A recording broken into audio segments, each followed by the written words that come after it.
বিজ্ঞানী, আমাদের পরিবেশবিদরা বারবার বলেছে কয়লা পুড়িয়ে তাপ বিদ্যুৎ উৎপাদন করেন না।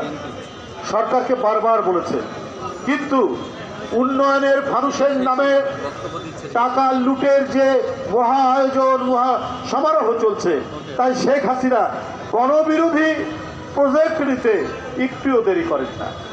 উনি দুর্নীতির প্রজেক্টকে বাস্তবায়ন করার জন্যই গণবিরোধী প্রজেক্ট।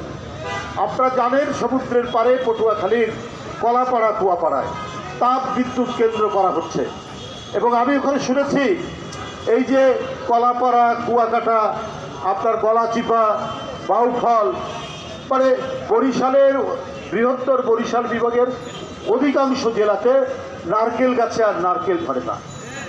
যে নারকেল গাছ ওইসব এলাকার সমুদ্রের ধারের এলাকার প্রধান ফল, সেখানে আর ধরে না। কচি কচি নারকেল ধরার পর শুকিয়ে ওঠে পড়ে যায়, অথচ একসময় ডাব, নারকেল রাস্তার মধ্যে পড়ে থাকতো এইসব এলাকা।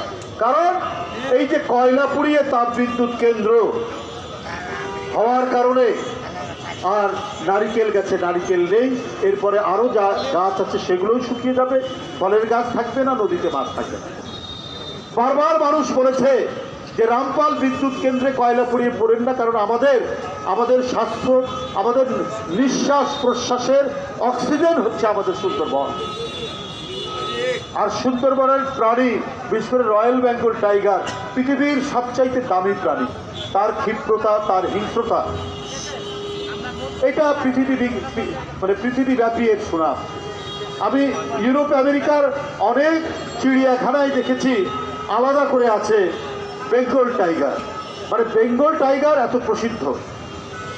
সেই বেঙ্গল টাইগার আপনি আর সুন্দরবনে পাবেন না। ওখানকার পশুর নদীতে আর কুমির দেখবেন না। আল্লাহ তাআলা কিন্তু কোনো জিনিস অপ্রয়োজনে সৃষ্টি করেননি।